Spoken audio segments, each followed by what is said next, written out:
तो आप सभी आज क्लास में फर्स्ट टाइम है या फिर लास्ट टाइम भी आ चुके थे? क्या आप लोगों ने लास्ट क्लास ली थी हमारी इस चैप्टर की? नाइन्थ क्लास के second chapter is matter around us pure की क्या आपने सेकंड क्लास ली थी? First class I mean. Yes sir. तो उसमें अपन ने कहाँ तक बात की थी? अपन सॉल्यूशंस की बात कर रहे थे एक्टिविटी 2.2 से।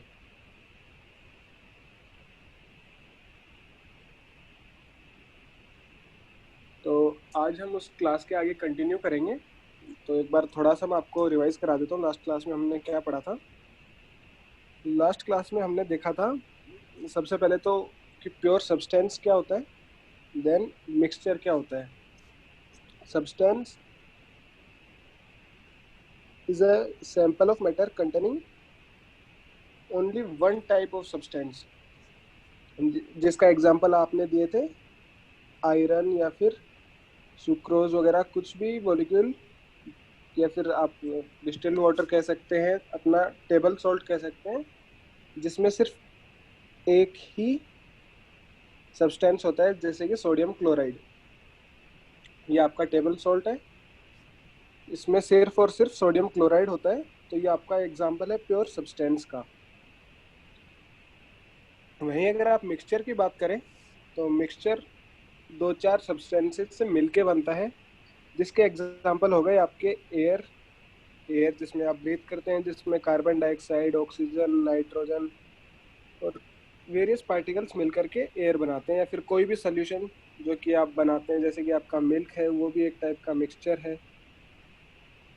या फिर सॉल्ट इन वाटर, ये सभी मिक्सचर के एग्जाम्पल हैं। देन मिक्सचर को हमने कैटेगराइज किया था दो पार्ट्स में। पहला था होमोजेनियस, दूसरा था हिट्रोजेनस। होमोजेनियस मिक्सचर वो होता है जिसका कि कंपोजिशन यूनिफॉर्म होता है। यूनिफॉर्म कंपोजिशन का मतलब है कि वो ऊपर से लेकर नीचे तक एग्जैक्टली सेम होता है। जिसका एग्जांपल आप ले सकते हैं कि आपने एक सिंपल पानी में जैसे कि सॉल्ट मिलाया अगर, तो आपको पता है कि उसका कंपोजिशन एग्जैक्टली सेम होगा से थ्रू आउट दी मिक्सचर। तो वो एक एग्जांपल हो गया आपके होमोजेनियस मिक्सचर का। फिर हम बात करते हैं हेट्रोजीनियस मिक्सचर की। इसमें आपके दोनों फेज अलग होते हैं, मतलब सॉलिड और लिक्विड आपके जो हैं वो आप विजुअलाइज कर सकते हैं। जिसका एग्जांपल इन्होंने दिया है muddy water from a pond. या फिर आप अगर एक बाल्टी में थोड़ी मिट्टी डाल दें, फॉर एग्जांपल बाल्टी में पानी है, देन आप अगर उसमें थोड़ी मिट्टी डाल देते हैं तो वो मिट्टी कभी भी उसमें डिसॉल्व नहीं होगी। आप थोड़ी देर के लिए देखें तो शायद वो सस्पेंड हो जाएगी, आई मीन उसमें फ्लोट करती रहेगी, ना तो नीचे सेटल होगी और ना ऊपर तैर के आएगी। वो आप सोल्यूशन में घूमती रहेगी इधर उधर। और इसका मिक्सचर आप देखें तो कहीं पे मिट्टी का क्लम्प ज्यादा हो सकता है, कहीं पे कम हो सकता है। नीचे की तरफ मिट्टी ज्यादा होगी, ऊपर की तरफ थोड़ी कम होगी। तो ये एक एग्जांपल हो गया आपके हिट्रोजीनस मिक्सचर का।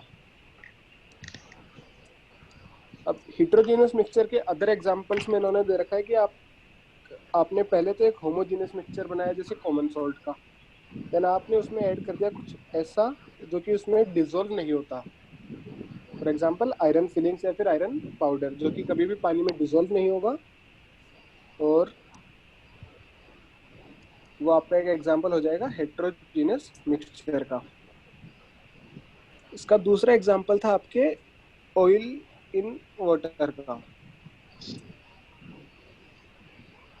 ऑयल एंड वाटर, ये इसमें क्या होता है अगर आप कभी देखें, अगर आपने पानी ले रखा है पहले से और उस पर अगर आप ऑयल डाल देते हैं तो ऑयल उसमें कभी भी मिक्स नहीं होता है। ऑयल या तो उस पर जनरली फ्लोट ही करता है, कुछ इस तरह से अलग अलग पैचेस बना के ऑयल वाटर पे फ्लोट करता रहता है। फिर जब आप उसको मिक्स करते हैं, थोड़ा ढंग से हिलाएंगे तो ये पैच छोटे छोटे हो जाएंगे, छोटे छोटे और अलग अलग पैच बन जाएंगे, लेकिन कभी भी ये ढंग से डिसॉल्व नहीं होगा इसमें। तो ये आपका एग्जाम्पल हो गया हिट्रोजीनियस मिक्सचर का। ठीक है बच्चों, ये हमने लास्ट क्लास तक कर लिया था। साथ में हमने होमोजीनियस और हेटेरोजीनियस के अलावा एक और क्लासिफिकेशन पढ़ा था, जो कि हम आज की क्लास में थोड़ा डिटेल में फिर से करने वाले हैं।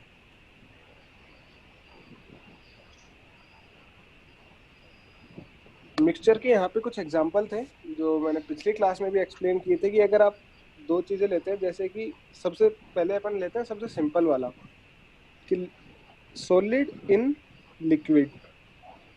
सॉलिड इन लिक्विड का मतलब है कि जैसे आपने सॉलिड लिया सॉल्ट और लिक्विड लिया वाटर, तो या फिर शुगर ले लिया, सॉल्ट या शुगर जो भी, तो वो अच्छे से मिक्स हो जाएगा और ये बनाएगा एक होमोजीनियस मिक्सचर, क्योंकि वो अच्छे से डिसॉल्व हो गया है और उसमें कहीं पे भी क्लम्पिंग वगैरह इस तरह की कोई अब नॉर्मेलिटी नहीं है, ऊपर से लेकर नीचे तक सेम कंपोजिशन होगा उसका, वो हो गया एक होमोजेनियस मिक्सचर। हिट्रोजीनियस मिक्सचर का मतलब आपको मैं बता चुका हूँ, जिसमें कि यूनिफॉर्म नहीं रहता है, mixture which is different composition, different properties at different location. जैसे कि अगर आपका मिक्सचर है तो यहाँ पे कुछ और प्रॉपर्टीज देगा, यहाँ पे कुछ और प्रॉपर्टीज देगा, क्योंकि यहाँ का कंपोजिशन अलग है, यहाँ का कंपोजिशन अलग है। तो ये आपका हिट्रोजीनियस मिक्सचर था। इसका एग्जांपल है फाइन सैंड इन वाटर। पानी में आप मिट्टी मिलाते हैं, वो भी एक सॉलिड इन लिक्विड का है। अभी अपन चलते हैं लिक्विड इन लिक्विड पे। लिक्विड इन लिक्विड का अगर होमोजीनियस मिक्सचर देखें तो आप उसमें बात कर सकते हैं ethyl alcohol plus water. Alcohol water में अच्छे से मिक्स हो जाएगा, अगर आपको दो फेज अलग अलग नहीं दिखेंगी। लेकिन अगर आप वाटर इन ऑयल लेते हैं, दोनों लिक्विड है, तो ये एक हिट्रोजीनियस मिक्सचर बनाएगा, क्योंकि दोनों मिक्स नहीं होंगे ढंग से। देन हम चलते हैं लिक्विड इन सॉलिड पे। लिक्विड इन सॉलिड का एग्जांपल है, आपने खूब सारा सॉलिड लिया है, उसमें थोड़ा सा लिक्विड आप मिलाते हैं, तो ऐसे केस में आपके पास बनेगा पेस्ट। जैसे कि आप अगर टूथपेस्ट को अपने देखें तो वो एक आपके लिक्विड इन सॉलिड का ही एग्जांपल है।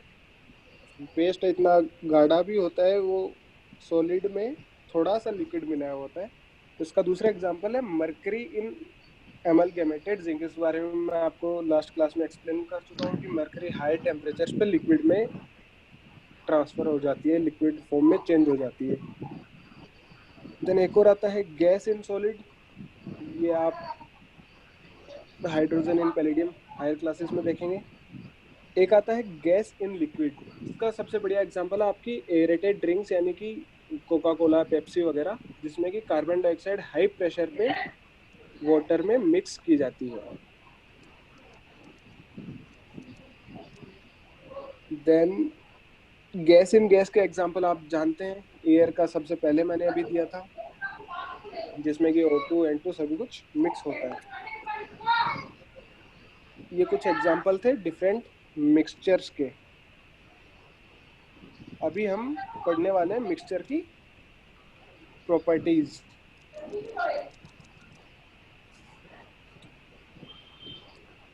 अब आते हैं कैरेक्टरिस्टिक्स ऑफ मिक्सचर्स। ये मिक्सचर आप जैसा कि जान चुके हैं, constituents may be present in any proportion. For example अगर आप थोड़ा पानी लेते हैं और उसमें अगर आप 1 चम्मच सॉल्ट डालते हैं, तो भी वो मिक्सचर बनेगा। और इन केस आप उसमें 3 चम्मच सॉल्ट डालते हैं, यानी कि नमक, तब भी वो एक मिक्सचर ही बनेगा। पर उसके कंस्टिट्यूएंट्स जो है, मतलब उसके जिससे वो मिलके बना है, उनका रेशियो अलग अलग है। पहले नमक कम था, फिर ज्यादा है, लेकिन है तो वो दोनों ही मिक्सचर।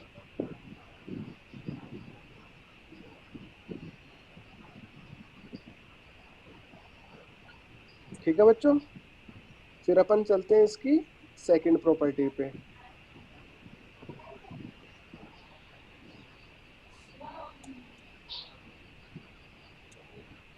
इसकी फर्स्ट प्रॉपर्टी हो चुकी है, अब हम देखते हैं इसकी सेकंड प्रॉपर्टी। सेकंड प्रॉपर्टी में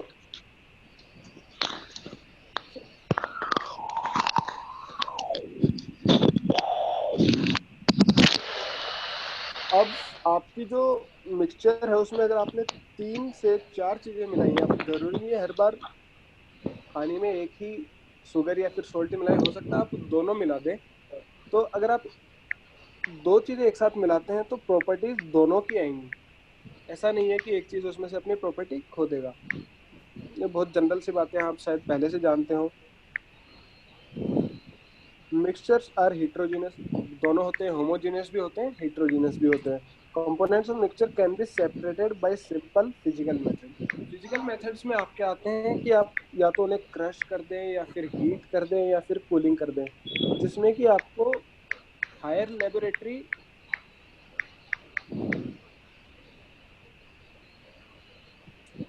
हायर लेबोरेटरी इक्विपमेंट्स की जरूरत नहीं पड़ती। वो सब आ जाते हैं आपके फिजिकल मेथड। इसका एग्जांपल है जैसे कि अगर आपने कभी, जैसे कि आपके सी वाटर में यानी कि समुद्र वाले पानी में थोड़ा नमक होता है अच्छी खासी अमाउंट में, तो जब आप उसे हीट करते हैं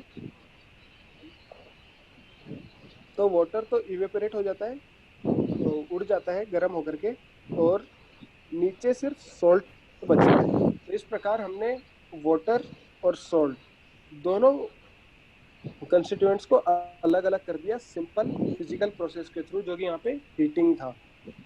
तो इस प्रकार हमने इसकी चार प्रॉपर्टीज देख ली हैं। पहली, किसी भी रेशियो में आप मिक्स कर सकते हैं।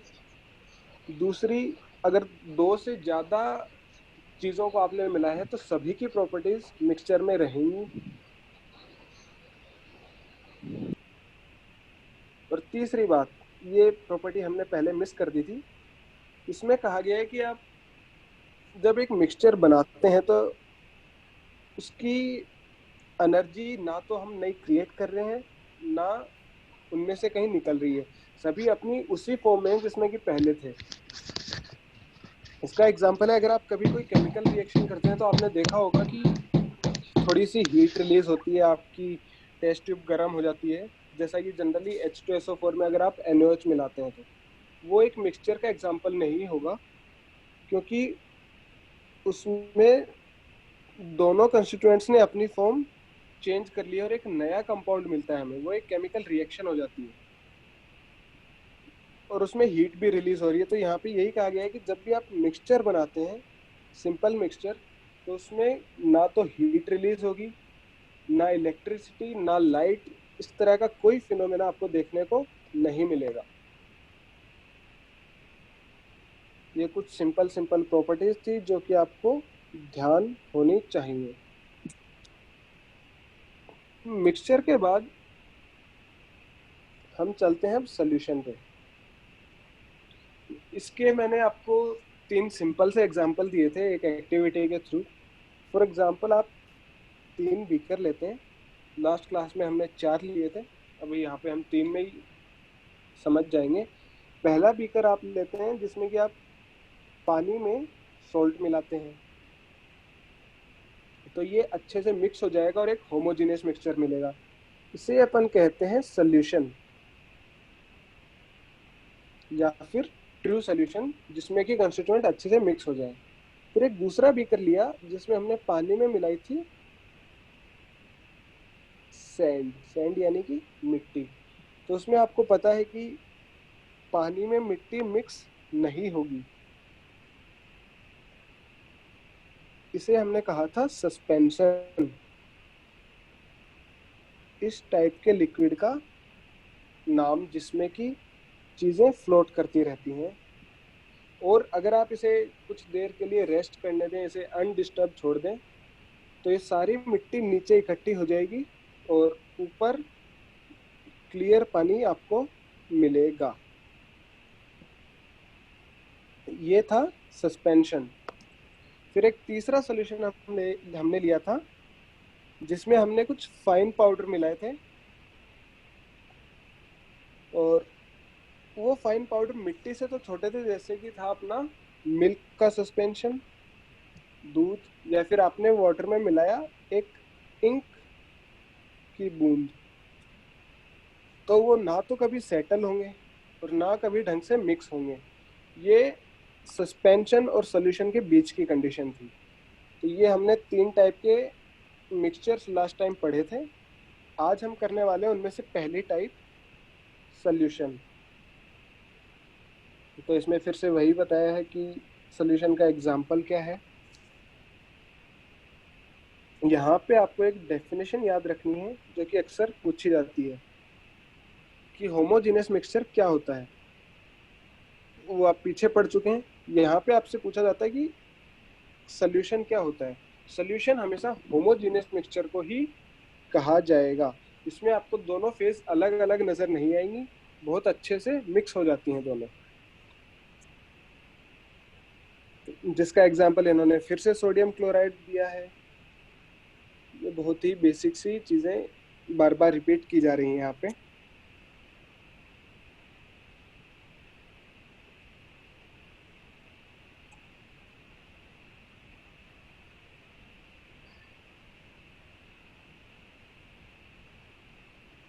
ये सिंपल सिंपल एग्जाम्पल आपको बार बार रिपीट किए जा रहे हैं, जिसमें आप सॉल्ट की जगह शुगर डाल सकते हैं, कॉपर सल्फेट भी डाल सकते हैं। कॉपर सल्फेट मैंने आपको बताया था कल भी कि कॉपर सल्फेट एक ब्लू कलर का सॉल्ट होता है। अब ये सारे सोल्यूशन के जो एग्जाम्पल हमने अभी देखे यहाँ पे, ये सोल्यूशन है सभी सॉलिड इन लिक्विड। अब जरूरी तो नहीं है आप हमेशा लिक्विड में ही सॉलिड मिलाएं, जैसा कि पिछली हमने टेबल में देख के आए थे हम अभी। हो सकता है अपन सॉलिड में सॉलिड मिला दें। ये शायद आपको थोड़ा सुनने में अजीब लगे, मगर आप सॉलिड में सॉलिड मिला सकते हैं। जैसे कि एक मेटल में दूसरा मेटल, उस कंपोजिशन को अलॉय कहा जाता है। होमोजेनियस सोल्यूशन होगा तभी उसे सोल्यूशन कहा जाएगा, होमोजेनियस मिक्सचर होगा तभी उसे सोल्यूशन कहा जाएगा। अब homogeneous solution of A solid, ये आप स्क्रीन पे फालतू की मार्किंग ना करें, ना मुझे आपको क्लास से निकालना पड़ सकता है।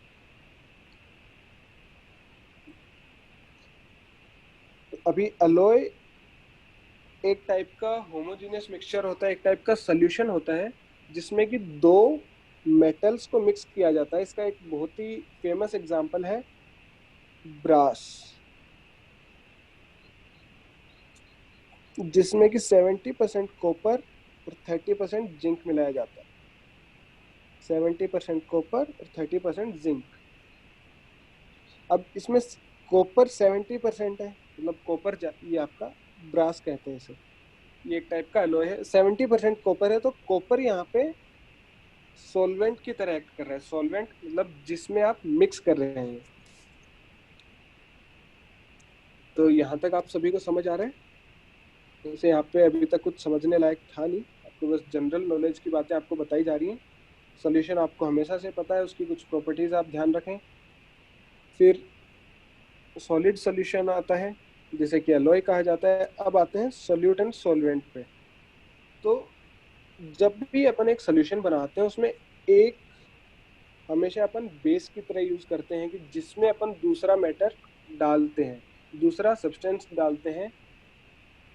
तो जो डालते हैं उसे सल्यूट कहते हैं, और जिसमें डाल रहे हैं उसे सॉल्वेंट कहते हैं। The substance which is dissolved to obtain a solution is called solute. There is a substance in which the solute is dissolved is called solvent. तो ये कुछ सिंपल सी डेफिनेशन आप याद रखें सल्यूट और सॉल्वेंट की। सल्यूट और सॉल्वेंट आप समझ चुके हैं, इनसे मिलके आपका सॉल्यूशन बनता है। और ये एक जनरल सी धारणा है, और आप भी मानेंगे इस चीज को कि सॉल्वेंट हमेशा लार्जर अमाउंट में होगा तभी उसे सॉल्वेंट कहा जाएगा। अब मोस्ट कॉमन सल्यूट्स, सॉल्यूट में तो आप कुछ भी ले सकते हैं, पर सॉल्वेंट में आप कॉमनली लिक्विड ही लेते हैं, जिसमें कि आपके सबसे ज्यादा आपने जो एग्जांपल देखे हैं वो लिक्विड के ही होते हैं as a solvent.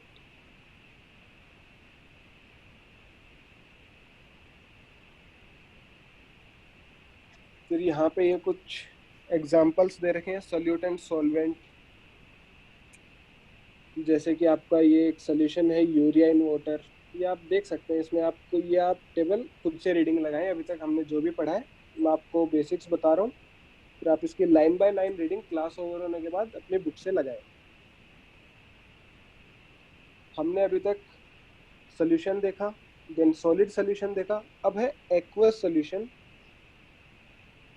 Aqueous solution का मतलब है आपका जो सॉल्वेंट है, सॉल्वेंट आपने फिक्स कर दिया वाटर H2O। जब भी किसी सॉल्यूशन में एक्वस वर्ड आ गया, एक्वा यानी कि उसमें पानी है, पानी में ही आपने कुछ मिला करके वो सॉल्यूशन बनाया है, ये होता है आपका aqueous solution. Non aqueous solution वो होता है जिसमें सॉल्वेंट कुछ और लेते हैं पानी के अलावा। इसके कुछ सिंपल एग्जांपल्स हैं, sulphur in carbon disulphide, iodine in carbon tetrachloride. ये इसमें जो कार्बन डाइसल्फाइड और ये टेट्राक्लोराइड है ये लिक्विड है, या फिर आयोडीन इन एल्कोहल, एल्कोहल आप जानते हैं, और आयोडीन भी आपने लैब में देखा होगा, तो मेरे हिसाब से आप नॉन एक्वस सॉल्यूशन को इमेजिन कर सकते हैं।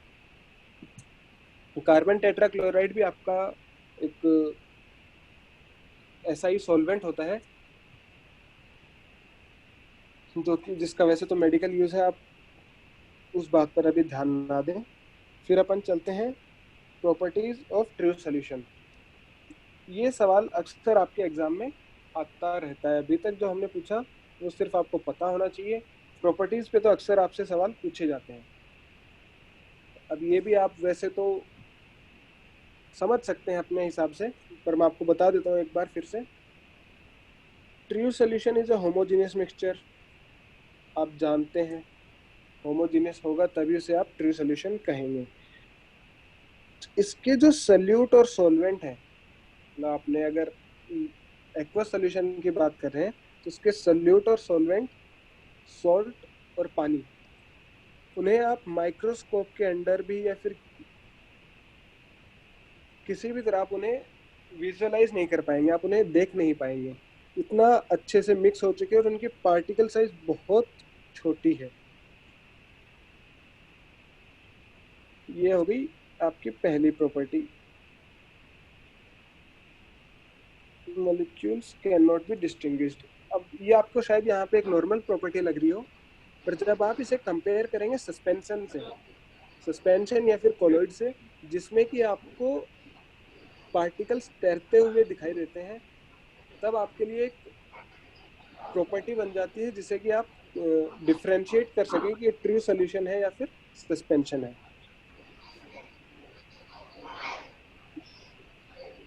दूसरा पॉइंट आता है कि इनकी साइज बहुत छोटी होती है, तभी आप विजुअलाइज नहीं कर पा रहे हैं। देन हम आते हैं थर्ड प्रॉपर्टी पे, solution is clear and transparent. आपको जब भी इनकी प्रॉपर्टीज इमेजिन करनी हो, आप सॉल्ट इन वाटर का एक परफेक्ट एग्जांपल ले सकते हैं, जो कि आपको पता है कि एकदम ट्रांसपेरेंट होता है, आप पानी के उस पार भी देख सकते हैं।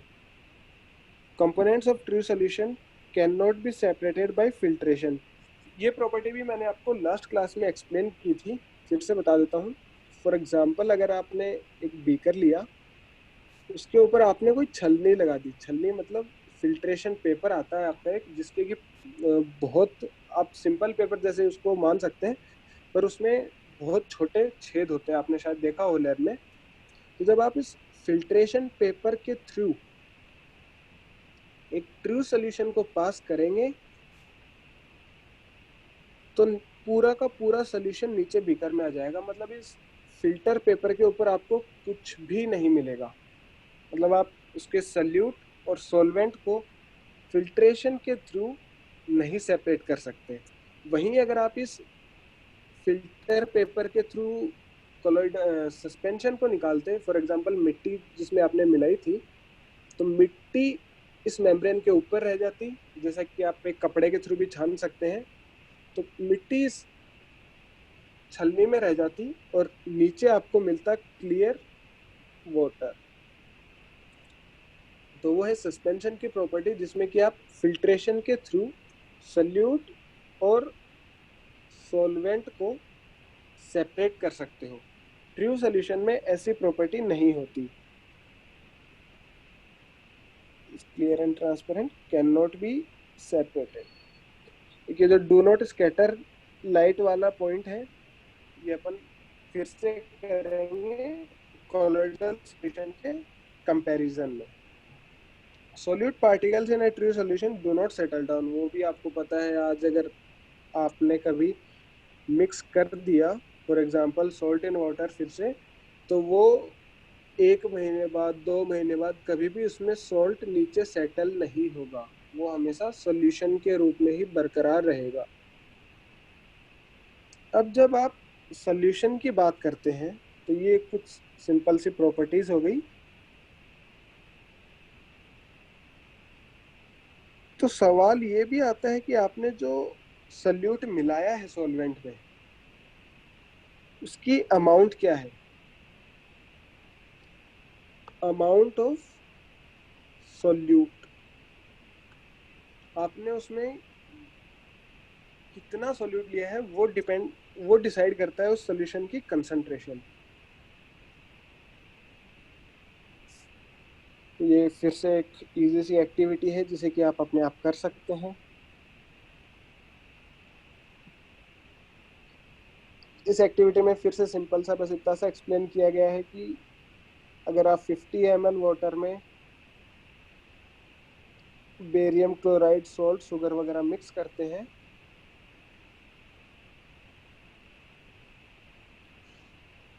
तो वो एक स्टेट पर जाके मतलब कुछ समय बाद जाके मिक्स होना बंद हो जाते हैं। फॉर एग्जांपल ये आपने वाटर लिया, इसमें आपने अगर सॉल्ट मिक्स किया तो ये आपका सोल्यूशन बन गया। तो एक लिमिट के बाद उसमें सॉल्ट मिक्स होना बंद हो जाएगा और आप जो भी सॉल्ट डालेंगे वो नीचे सेटल होता जाएगा।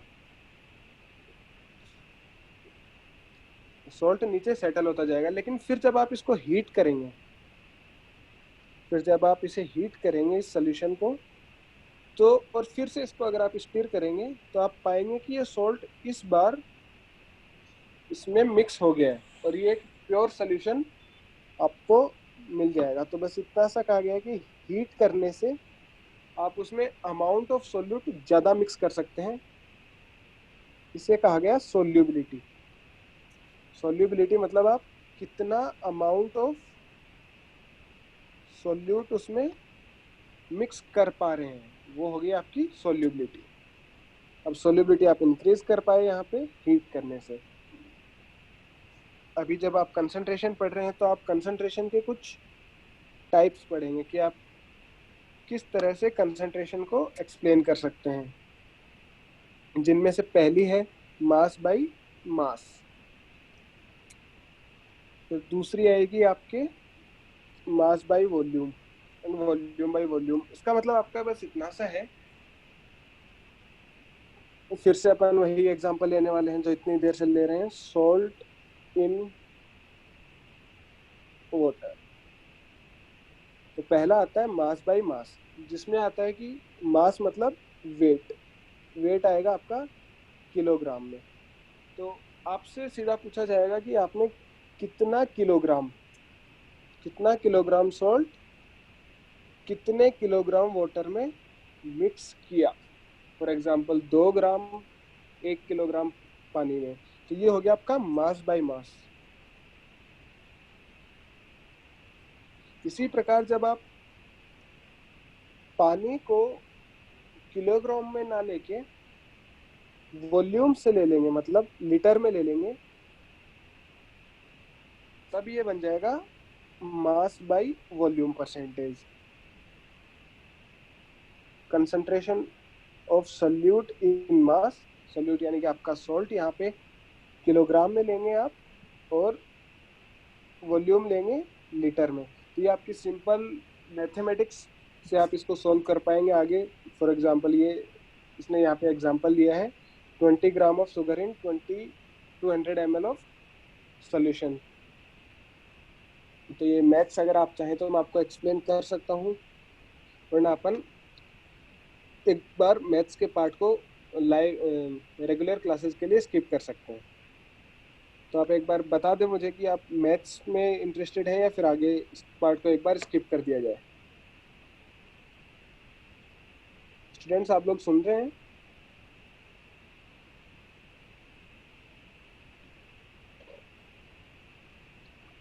क्रिश एंड अलीशा, अगर आप सुन पा रहे हैं तो एक बार बता दें मुझे आप, इसकी मैथ्स में अपन कंटिन्यू करें या फिर एक बार इस पार्ट को स्किप कर दिया जाए। सर कंटिन्यू करें। आप मैथ्स करना चाहेंगे इस पार्ट की? ओके। Yes sir. तो इसकी मैथ्स में आपको सिंपल सिंपल क्वेश्चंस आते हैं, जैसे कि यहाँ पे 20 ग्राम को आपने डिजोल्व किया 200 ml सोल्यूशन में। Yes sir. तो आपसे सीधे उसकी पूछी जाती है परसेंटेज, कि आपने मास बाय वॉल्यूम परसेंटेज कितनी है उसकी। तो परसेंटेज निकालने के लिए आपको पता है आप इंटू 100 करते हैं सीधे, जो कि आपको मिलेगी यस 10। सर। तो आप देख सकते हैं यहाँ पे 10% मास बाय वॉल्यूम। वहीं अगर आप इसमें बात करते हैं मास बाय मास की, तो आपको ये क्वेश्चन कुछ इस प्रकार फ्रेम किया हुआ मिलता कि 12 ग्राम ऑफ ग्लूकोज या फिर यस। जो भी आपका सोल्यूट है वो भी आपका किलोग्राम या ग्राम में होता, और नीचे जो आपका सॉल्वेंट है, आपका जो सॉल्वेंट है वो भी आपको ग्राम में ही दिया होता है। और यहाँ पे आपने बात की सोल्यूशन की, तो आपका 12 ग्राम ग्लूकोज आपने मिक्स किया 200 ग्राम ग्लूकोज में, तो आपसे सीधा क्वेश्चन पूछा जाता है कि इसकी mass by mass percentage calculate करके बताइए, जो कि आप इजीली यहाँ पे देख सकते हैं 6% निकल के आती है। 100 to 00 cancel and 6% will be the answer for, अगर आप 12 ग्राम 200 ग्राम सोल्यूशन में मिक्स करते हैं। ये था आपका मास बाय मास। इसका वही एक और एग्जांपल और है, 100 ग्राम सल्फ्यूरिक एसिड है जिसमें कि 98 ग्राम। हाँ, आपके यहाँ पे एक सवाल आ सकता है कि आप ऊपर तो सल्यूट ले रहे हैं, तो नीचे आप मास जो ले रहे हैं वो सॉल्वेंट का लेंगे या फिर सॉल्यूशन का। तो इसमें आप हमेशा ध्यान रखें कि नीचे आप सॉल्यूशन में ही कैलकुलेट करते हैं परसेंटेज। परसेंटेज आप कभी भी सॉल्वेंट में ना लेके सॉल्यूशन की लेंगे, ये पॉइंट आप हमेशा ध्यान रखें। जैसे कि इसने बोला कि 98 ग्राम H2SO4 2 ग्राम वाटर में आपने मिक्स किया, तो यहाँ पे आपके पास सोल्यूशन का मास 100 ग्राम आ जाएगा, तो आप परसेंटेज 100 पे कैलकुलेट करेंगे। समझ पा रहे हैं आप लोग? वैसे ही यहाँ पे था, वॉल्यूम भी आपने सोल्यूशन की ली थी, ना कि सॉल्वेंट की। ये आपका मास बाय वॉल्यूम हो गया। और वॉल्यूम बाय वॉल्यूम भी आप इजीली निकाल सकते हैं, जब आपको जो सोल्यूट है, वॉल्यूम बाय वॉल्यूम पर आपके लिए जनरली लिक्विड सॉल्यूशंस में आपको कैलकुलेट करने को कहा जाता है। आपको सॉल्ट के केस में वॉल्यूम बाय वॉल्यूम परसेंटेज निकालने को नहीं कहा जाएगा, क्योंकि आप सॉल्ट को कभी लीटर में नहीं काउंट करते। आप इसको एल्कोहल इन वाटर वाले क्वेश्चंस आप इसमें देख सकते हैं अक्सर, क्योंकि एल्कोहल भी आप वॉल्यूम में लेंगे और वाटर भी वॉल्यूम में, और यहाँ पे फिर से आपने नीचे लिया है सोल्यूशन। ये बातें हो गई अपनी जनरल सॉल्यूशंस के बारे में, mass by mass, mass by volume और वॉल्यूम बाय वॉल्यूम। देन अपने पास आता है एक नई टाइप का। अगर आपको जानना है पीपीएम क्या होता है, तो आप देख सकते हैं उसमें, जैसे कि आपके पास जो पेस्ट होता है घर पे, तो आपको उस पर एक रीडिंग मिलेगी पीपीएम, जिसमें कोई सोल्ट होगा जो कि आपको पार्ट्स पर मिलियन में मिक्स किया जाता है, मतलब ये उनके लिए काउंट करते हैं जिसमें कि सोल्यूट की क्वांटिटी बहुत ही कम है। आपने कुछ माइक्रोग्राम्स में सोल्यूट मिक्स किया है पूरे सोल्यूशन में, जिसका एग्जांपल आपको यहाँ पे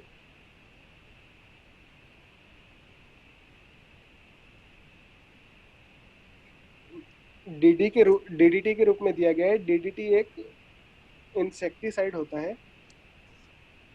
अब ये हायर अमाउंट में आपको भी पता है कि हार्मफुल होगा, और इंसानों को, कीड़ों के साथ साथ इंसानों की भी इससे डेथ हो सकती है या फिर हार्मफुल होगा। तो उस केस में डीडीटी बहुत ही माइन्यूट अमाउंट में मिलाया जाता है, इसलिए अपन उसको काउंट करते हैं पार्ट्स पर मिलियन। मिलियन का मतलब होता है 10⁶, यानी कि 10 लाख की पावर में आप उसे काउंट करेंगे। फॉर एग्जाम्पल यहाँ पे आज की क्लास का टाइम ओवर होने वाला है अभी। ये पार्ट्स पर मिलियन अपना लास्ट है, जिसमें इन्होंने एक एग्जाम्पल देके एक्सप्लेन किया गया है। Solution of 40 gram of common salt, तो मास परसेंटेज पे है, वॉल्यूम ऑफ सॉल्वेंट पे, मास परसेंटेज पे है। मैं एक क्वेश्चन देखना चाह रहा हूँ पार्ट्स पर मिलियन का, जो कि यहाँ पे नहीं दिया गया है। इसमें आप अगर ध्यान से देखें तो 10⁶ ग्राम ऑफ सोल्यूशन लिया जाता है। फॉर एग्जाम्पल 10 ग्राम डीडीटी आप मिक्स करेंगे 10 लाख ग्राम सोल्यूशन में, ना कि 1 किलोग्राम सोल्यूशन या फिर 2 या फिर 500। 10 लाख ग्राम सोल्यूशन में आप मिक्स करते हैं। उस केस में अगर आप परसेंटेज निकालेंगे तो 0.0000 एक बहुत ही गंदा सा नंबर आएगा। इसलिए अपन यहाँ पे पार्ट्स पर मिलियन पीपीएम में कैलकुलेट करते हैं।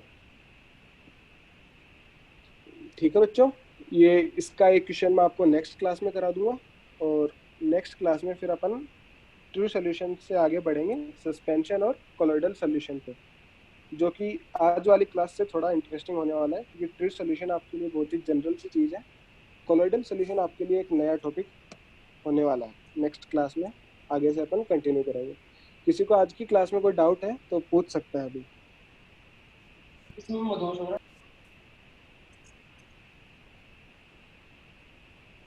ठीक है बच्चों, तो आज की क्लास हम यहाँ पे ख़त्म करते हैं।